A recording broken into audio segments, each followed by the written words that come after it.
차갑게 식어버린 프랜차이즈 거리 한복판에 서 있습니다. 불과 3년 전만 해도 이곳은 배달 전문점들의 무덤이 되려고는 상상도 못했습니다. 간판이 떨어진 가게들이 줄줄이 셔터를 내렸고 새로 문을 여는 가게는 없습니다. 배달 앱을 켜보니 이 골목에만 배달 음식점이 80개가 넘습니다. 그런데 실제로 사람 사는 모습은 거의 보이지 않습니다. 화면을 스크롤하다 보니 리뷰가 하나도 없는 가게도 있고 주문이 1개월 이상 들어오지 않은 가게도 있습니다. 배달 전문점이 정말 죽어가고 있는 걸까요? 그렇다면 홀장사 식당은 어떨까요? 근처 골목에 오래된 국밥집을 들어가 봤습니다. 오후 이 시간인데도 손님이 가득 찼습니다. 할머니들이 자리를 잡고 계신 곳도 있고 직장인들이 점심 먹으러 온 곳도 있습니다. 이 차이는 대체 어디에서 비롯된 걸까요?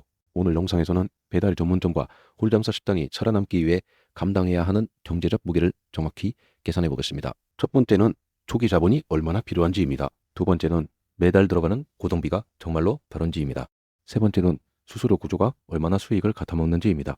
네 번째는 브랜드 가치가 장기 생존에 얼마나 중요한지입니다. 5번째는 배달앱 시장의 미래가 정말로 닫혀가고 있는지입니다.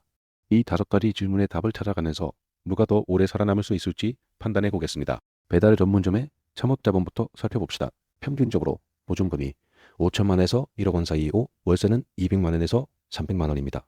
인테리어 비용이 거의 들지 않으니 기계와 식재료 비용으로 500만 원 정도는 충분합니다. 총 창업자본은 대략 7천만 원에서 1억 5천만 원입니다. 반면 홀장사 식당의 창업자본은 얼마일까요? 위치가 좋으면 보증금이 1억 원을 넘기고 월세도 400만 원에서 600만 원입니다. 인테리어에 들어가는 비용이 어마어마합니다. 테이블과 의자에 수천만 원이 들고 주방시설만 해도 5천만 원에서 1억 원입니다. 총 창업 자본은 3억 원에서 5억 원까지 올라갑니다. 배달 전문점이 3배에서 5배 더 적은 자본으로 시작할 수 있습니다. 이것이 배달 전문점의 첫 번째 강점입니다. 자본 회수 기간도 다릅니다. 배달 전문점은 초기 자본이 적으니 월 매출이 3천만 원이면 6개월 안에 원금을 회수할 수 있습니다. 홀장사 식당은 초기 투자가 크니 월 매출 5천만 원이 나와야 1년 반 정도 걸립니다. 배달 전문점은 빠른 자본 회수로 인해 초기 위험이 훨씬 낮습니다. 그런데 여기서 중요한 질문이 생깁니다. 배달 전문점이 월 매출 3천만 원을 정말로 낼 수 있을까요? 배달앱의 초기 알고리즘은 신규 가게를 밀어줍니다. 하지만 이것은 일시적입니다. 대략 석 달 정도 지나면 알고리즘 지원이 줄어들고 점점 낮은 순위로 떨어집니다. 이 시점부터 매출이 급격히 하락하기 시작합니다. 많은 배달 전문점 사업가들이 이 벽에 부딪히고 있습니다.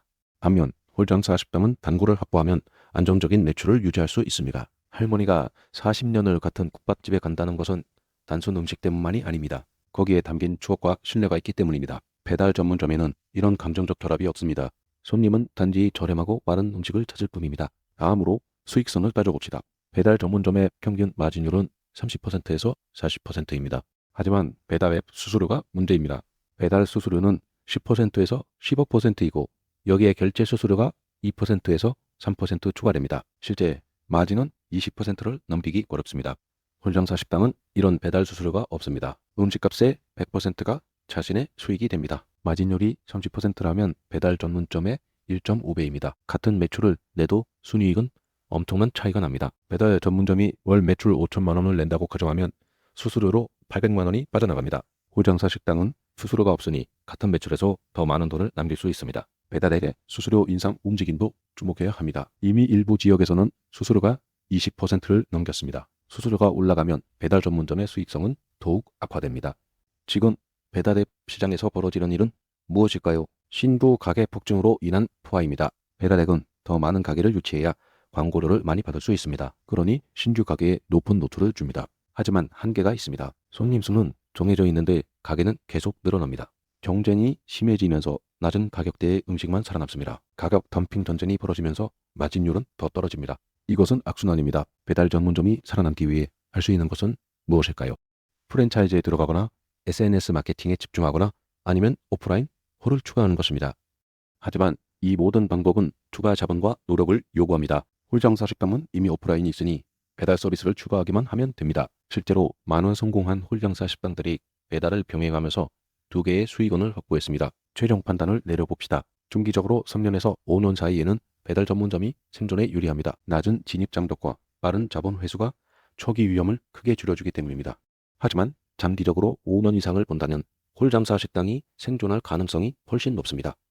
수수료 부담이 없고 단골 확보가 가능하며 추가 수익원을 만들 수 있기 때문입니다. 지번 배달 전문점 사업가들이 직면한 현실은 매우 엄혹합니다. 알고리즘에 의존하는 매출 구조는 언제든 무너질 수 있습니다. 배달 앱수 수수료 인상은 이미 시작됐습니다. 시장 포화로 인한 가격 경쟁은 더욱 심해질 것입니다. 반면 홀장사 식당은 오프라인이라는 자산은 이미 확보했습니다. 이것은 배달 앱의 알고리즘 변화에 영향을 받지 않습니다. 결론은 명확합니다. 빠르게 돈을 벌고 싶다는 배달 전문점이지만 오래 살아남고 싶다는 홀장사 식당입니다. 당신은 어느 쪽을 선택하시겠습니까?